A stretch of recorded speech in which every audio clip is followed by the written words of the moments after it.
My name's Luke. I'm 27, and I really thought this Thanksgiving would finally be different. I've told myself that same thing for years. Every holiday, I load my car with groceries, drinks. My dad was already outside supervising the table setup, which really meant ordering my brother-in-law around.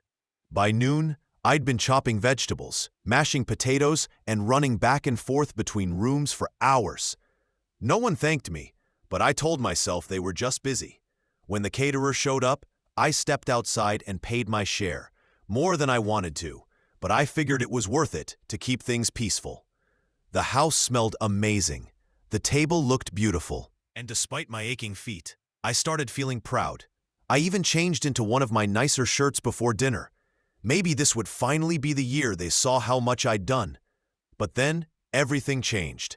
As we were about to sit down, my mom gave me that smirk, the one she gets before saying something sharp. "Don't forget," she said loudly, looking straight at me. "You're just a visitor here." My dad chuckled like it was a joke. My sister rolled her eyes dramatically. For a second, I thought I'd misheard her. But then she repeated it, quieter this time, almost under her breath, but still clear enough. Visitor. The word hit like a punch. I froze, carving knife in hand, apron still tied around my waist. A visitor. After everything I'd done, after years of doing this, I forced a calm smile, mostly to stop myself from snapping. Then I untied the apron, folded it neatly over a chair, and stood still for a moment. No one said a thing. Maybe they thought I was just taking a seat. But inside, something shifted.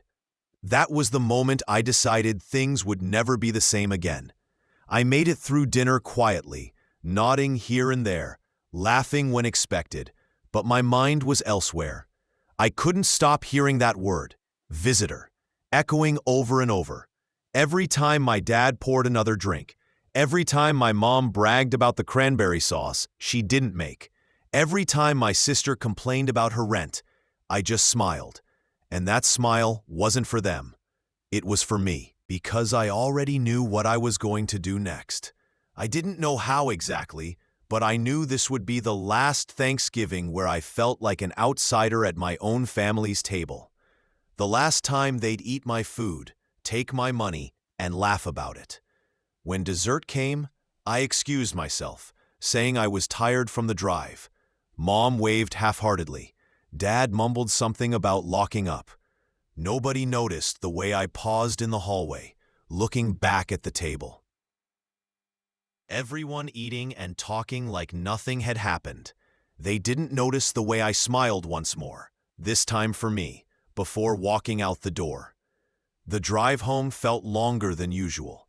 The radio was on, but I barely heard it. My mom's words, my dad's laugh, my sister's eye roll, they all replayed in my head. The more I thought about it, the more I realized it wasn't just a careless comment. It was exactly how they saw me. For years, I'd been showing up, paying, cooking, helping, and instead of appreciation, I got dismiss. By the time I pulled into my driveway, the hurt had turned into anger. My house, the one I'd bought on my own at 25, felt like another world compared to theirs. Quiet, peaceful, mine. I set my keys down, took a deep breath, poured a glass of water, and opened our family group chat. Messages kept popping up. Photos of dessert, my dad joking about family traditions, my sister posting a selfie with the turkey captioned, "I did this." That one stung more than I wanted to admit. She hadn't lifted a finger all day, but there she was taking the credit. I turned the phone face down and just sat there. For the first time, I saw things clearly. I wasn't part of the family. I was the support system. Days passed. My family acted like nothing was wrong, but I couldn't shake the tension. When Mom called that weekend, asking if I could send money to cover extra costs from Thanksgiving, I told her I'd check my budget and hung up quickly. That's when the real pattern showed itself. Suddenly, I was the ungrateful one. Mom sent a long message about how family isn't about money, but about showing up, ignoring that I'd done both. Dad added his sarcasm. Guess Luke's too busy now that he's a big shot with a house. My sister replied with one of those passive-aggressive okay texts. I wanted to argue. Instead, I stayed silent. But it didn't end there. 2 weeks later, Mom called again. No small talk this time. Your sister's car needs repairs, she said casually. About $1,200. She's tight on cash, so I told her you'd help. I almost dropped my mug. Excuse me? It's just a loan, she said quickly. You make good money. She's had a hard year. I took a breath. Mom, I'm not giving her money for a car. She's had 3 jobs this year and quit all of them because she didn't like the vibe. That's not my responsibility. Silence. Then Mom gave a short, dry laugh, the same kind my dad used at Thanksgiving. You've changed, Luke. You used to be so generous. I still am, I said evenly. Just not to people who treat me like a wallet. That ended the call. 3 days later, Dad called. I ignored it, but he left a voicemail, angry. Your sister's crying. She feels like you don't care about this family anymore. We don't turn our backs on family when they need us. I didn't reply. Instead, I remembered every other time this had happened. Every Christmas, birthday, cookout. The time I paid for my brother-in-law's dinner because Dad forgot his wallet. The time Mom hinted I should buy patio furniture because I used it too. The time my sister got mad because I wouldn't help her move for the 3rd time in 2 years. That word, visitor, kept echoing. I realized they'd only ever invited me because I brought something with me. By mid-December, the pressure was on. My sister started calling directly, sugar in her tone. If you just cover the repair, I'll pay you back in January. You know, not work without my car. You don't have a job, I reminded her. Her voice turned cold. Fine. Be selfish, but don't come crying when Mom and Dad stop inviting you. You can't just cut yourself off and expect everything to stay normal. That line felt like a challenge. Christmas Eve arrived. I almost didn't go, but curiosity won. I brought only a small box of chocolates. When Mom opened the door, her smile faltered just slightly when she saw my empty hands. Inside, the energy was off. Dad barely said hello.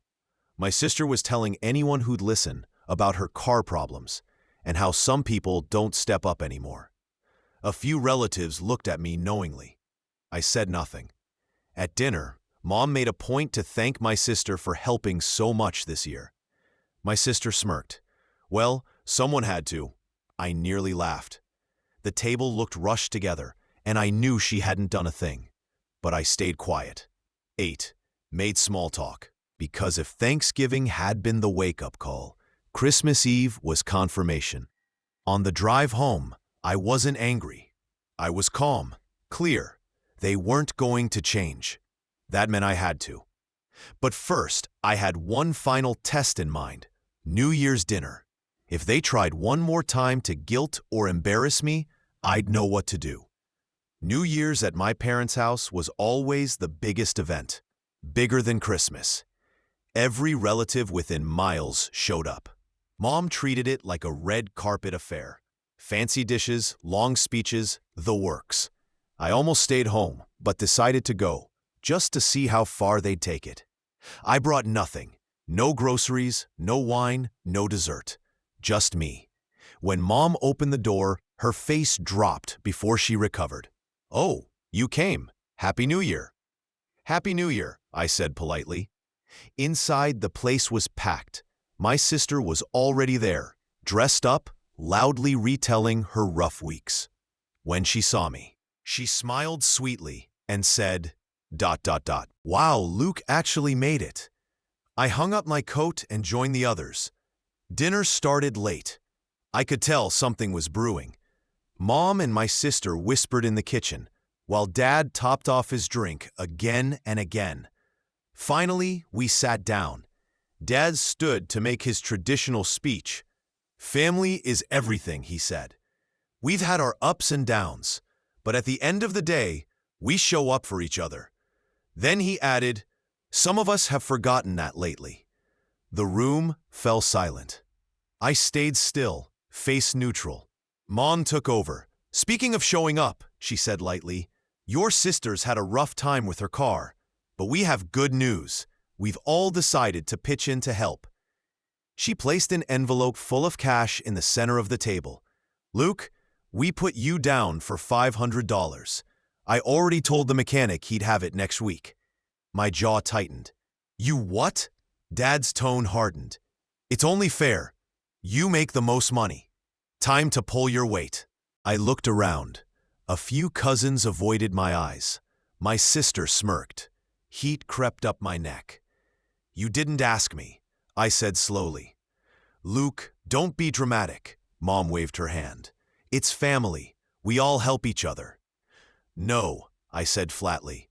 "You decided this without me. That's not helping. That's volunteering me without consent." Dad's chair scraped the floor. "You're making a scene. Just put the money in and let's eat." I stood up. "No." Mom's face flushed. "Luke, sit down." "No," I repeated, calm and steady. "I'm not giving you a dime. Not tonight, not ever again." Dad slammed his hand on the table. "Don't you talk to your mother like that in this house." "This house?" I laughed once, a sharp, hollow laugh. "You mean the house I helped pay for when you fell behind on the mortgage? The house I've helped keep running every holiday, every bill, every time you forgot your wallet?" Murmurs rippled around the table. Mom glared. "If you want to act like an outsider, visitors don't disrespect their hosts." And there it was again, visitor. Something inside me broke loose. I didn't yell. I didn't cry. I just reached for my wallet, pulled out a single $20 bill, and slid it across the table. "There's my contribution," I said evenly. "Buy her some windshield wiper fluid." Silence filled the room. My sister's mouth dropped open. My dad looked ready to explode. Mom just stared like she didn't recognize me. It was about years of being treated like a wallet, a helper, an outsider. And if they thought this was me cutting myself off, they hadn't seen anything yet. The days after New Year's felt like a hangover without the alcohol, heavy and quiet. I replayed that dinner again and again. Mom's voice calling me a visitor. Dad's glare. My sister's smirk. No one spoke up for me. Not one person. I thought someone might call. Not to apologize, but at least to clear the air. No one did. Instead, more messages arrived. "Mom, your behavior was unacceptable." "Dad, you made your mother cry. Be ashamed." "Sister, everyone's talking about your tantrum. Good job." Each buzz made my stomach twist. I stopped checking notifications after the third day. But what hurt most was the silence from everyone else. The aunts, uncles, cousins I'd helped so many times. Nothing.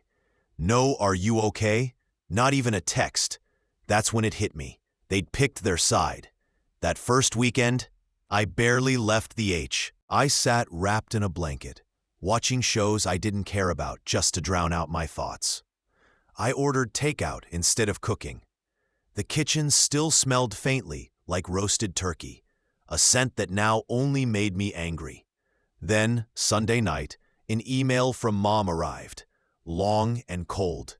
She listed every favor they'd ever done for me, letting me stay home after college, letting me borrow Dad's old car, paying for a dentist bill when I was a kid. Then she wrote that they were disappointed in the person I'd become, and that maybe I needed time to reflect on what family means.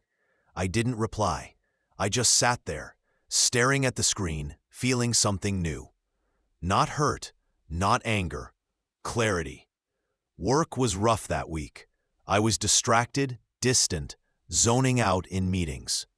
My boss asked if I was okay. I lied and said I was just tired. But I wasn't tired. I was drained.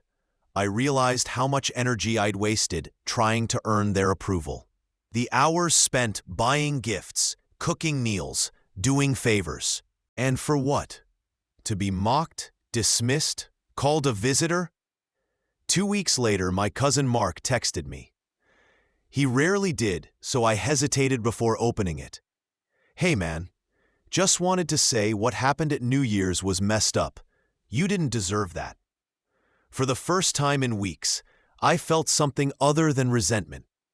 Gratitude. I thanked him. He replied, "You know they're talking about cutting you out of the family group chat, right? Said if you're going to act like this, you don't need to be included."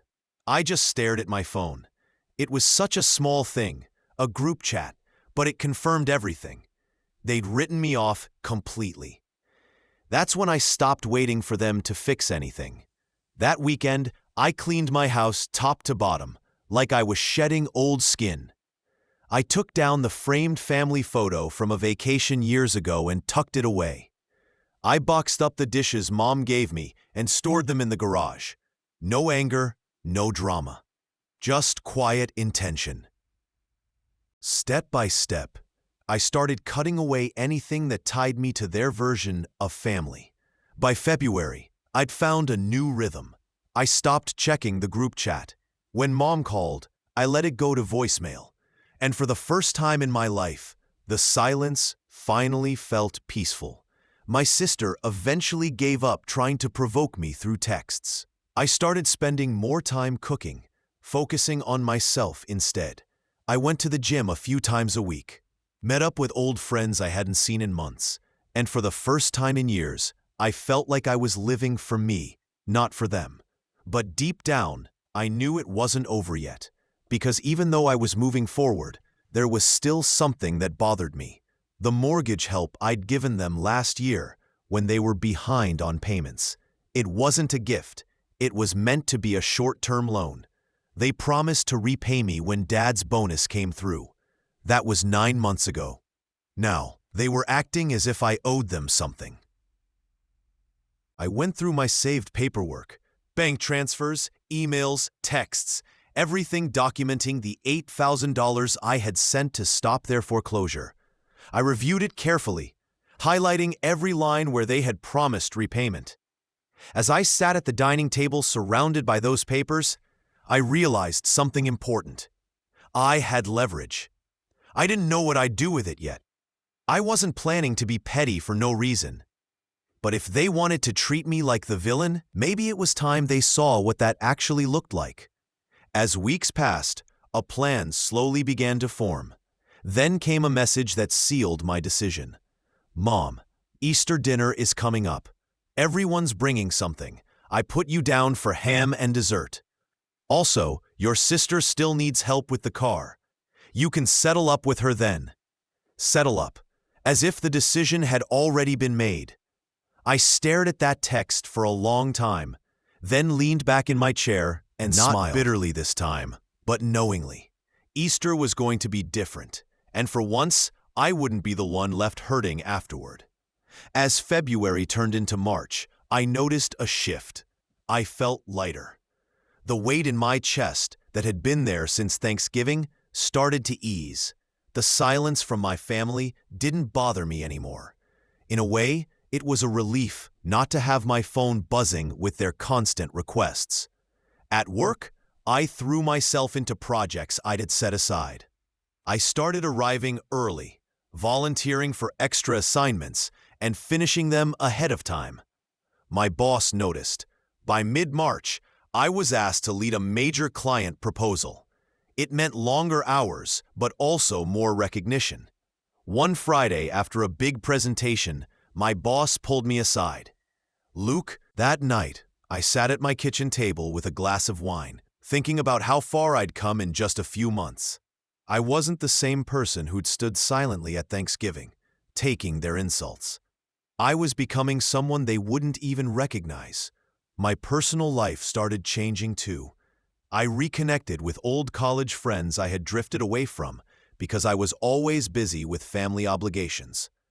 We caught up, laughed about old times, and it felt good to be around people who liked me for me, not for what I could give them. My weekends changed too. Instead of driving to my parents' house to fix whatever had mysteriously broken, I worked on my own projects. I repainted the guest room and grew herbs by the kitchen window. My house finally felt like a home. My space. My sanctuary. I could almost hear my dad mocking me for playing house, but this time the thought made me smile. Money stopped being a quiet source of stress, without constantly covering family expenses or holidays. I saw my savings grow. I started investing, something I'd always wanted to do but never had the freedom for. By the end of March, I'd saved nearly $4,000 in 3 months, almost half of what I'd. Around that time, a friend invited me to a birthday dinner. I almost declined, afraid of questions about my family, but I went. And that night turned out to be one of the best in months. We laughed, shared stories, and when someone asked how my family was, I answered honestly. Complicated, I said.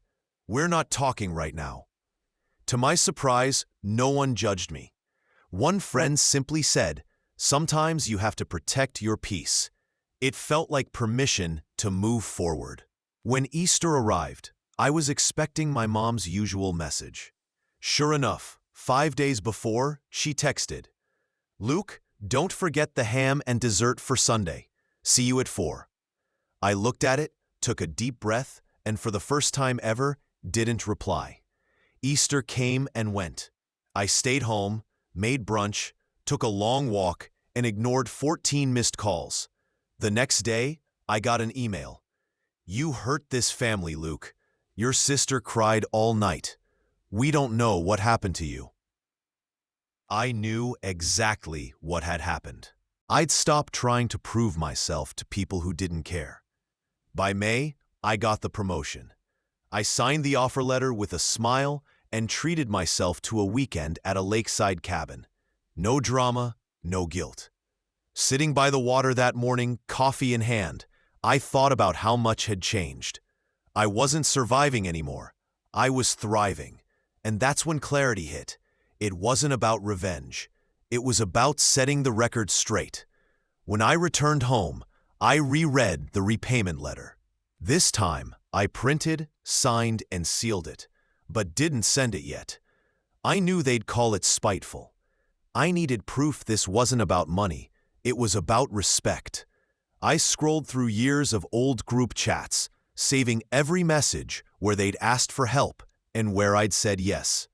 Gas money, new tires, catering deposits, flight tickets, random, just a little help payments. It all added up. In 5 years, I had spent nearly $14,000 on family emergencies. No wonder I never got ahead financially. Seeing that total brought calm determination. This wasn't drama, it was accountability. My new role at work put me closer to the finance department, and I learned a lot about tracking money. I built a detailed spreadsheet listing every family expense, every dinner, every favor, every holiday cost. When I finished, I finally saw how much I'd been carrying alone. It wasn't pretty, but it was freeing, because now I had documentation. By April's end, my family's calls slowed, not because they'd changed, but because they were waiting for me to cave. Instead, I invested in myself.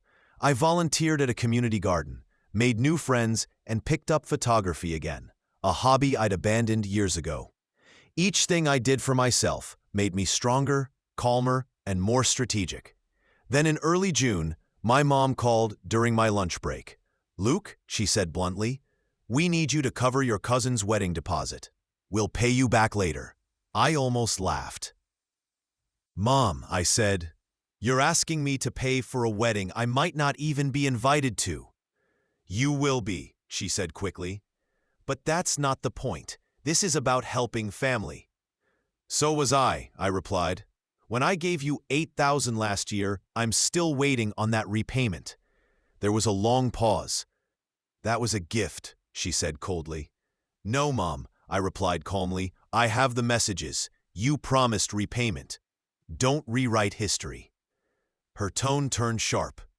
"If you're going to hold every little thing over us, maybe don't come to the wedding." "Maybe I won't," I said. but I'll be sending you something, a reminder of what I've already done." And I hung up. That night, I finalized the letter, attached the spreadsheet, and included screenshots of the loan texts. Everything was professional and emotionless. I sent it through certified mail, so they'd have to sign for it.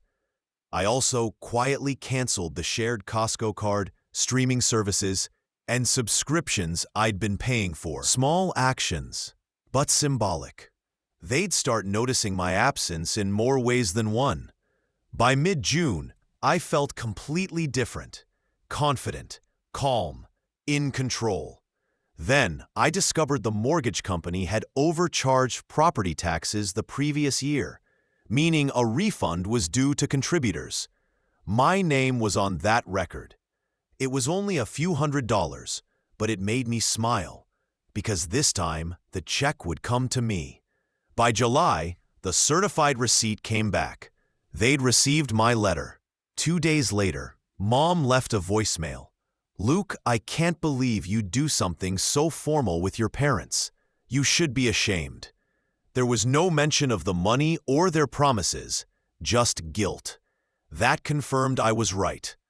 A week later, I received an envelope from Dad. It wasn't a check. It was a letter full of condescension. He wrote that family doesn't keep score, accused me of punishing them, and ended with something. "If you want to be part of this family, stop acting like a creditor." I laughed, not because it was funny, but because it was predictable. I scanned it and added it to my growing folder. Then I called a friend who worked in collections, asking how to make the agreement legally enforceable. She explained how promissory notes worked. By the end of the week, I had a notarized document ready for small claims court. Then in August, my sister posted on social media about her brand new SUV, thanking Mom and Dad for helping her buy it. I smiled. Proof they had money, just not for me. The next Friday, I emailed them the notarized note, formal notice of repayment. The message was brief and professional. Repayment due in 30 days. No anger, just facts. The reaction was immediate. Mom called twice. Dad texted, furious. I ignored them and archived the messages. 2 weeks later, silence. Then, right before the deadline, I received a cashier's check for the full amount, plus interest. It was freedom. Thanksgiving at my house was peaceful, happy, and truly mine. I shared one last photo the next morning. A quiet table, empty plates, candlelight, and captioned it, "Best Thanksgiving I've had in years." By noon, my phone lit up again. "Mom, so this was your plan to exclude us?" Dad, real classy move. "Sister, you ruined Thanksgiving for Mom." I read their messages calmly. For the first time, I wasn't anxious. I was free. They were finally feeling what I had felt for years, left out. Later, my cousin called laughing. "They're losing it," he said.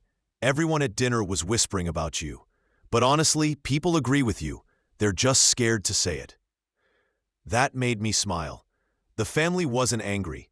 They were losing control of the story. Days later, Dad called. "Luke, you've made your point," he said coldly. "You've embarrassed this family enough." I cut in. "You already paid me back." This was never about money. It was about respect. He went silent, then finally said, "You can't just cut off your family." "I didn't cut you off," I said. "You made it clear I wasn't welcome unless I played by your rules. I just stopped playing." He sighed. "Your mother wants to start over. If you want to come to Christmas, you can." I thought for a long moment. "I won't be coming," I said calmly, "but I hope you enjoy your dinner." Christmas came and went. I spent it with friends, people who wanted me there. We exchanged gifts, played games, and stayed up till midnight. It was one of the best holidays I'd ever had. A week into January, my sister texted, "You win. Mom and Dad aren't hosting holidays anymore. It's too stressful. Hope you're happy." I looked at the message and smiled. I wasn't happy because they'd stopped. I was happy because I finally had. Spring came, and life kept improving. I earned another raise, something I'd been postponing for years. Every time I looked around my home, I felt proud. This was my life, built by me, for me. Then, one afternoon in April, I ran into my sister at the grocery store. She looked surprised and tired. "So," she said carefully, "you're really done, huh?" "Done with what?" I asked. "With us," she said. "With the family?" I smiled, not coldly, but peacefully. "No, I'm just done being the only one holding it together." She looked down, then back at me. "They miss you." I nodded. "Good, maybe they'll think about why," and I walked away. Months passed without a word. Then, near Thanksgiving, I received a card. Plain white, handwritten. "Luke, we miss you. We were wrong. We'd like to start over. Love, Mom and Dad." I read it twice, then set it down. For the first time, I felt neither anger nor guilt, just peace. Because whether I chose to forgive them or not, the decision was finally mine. And that was the last time anyone ever called me a visitor.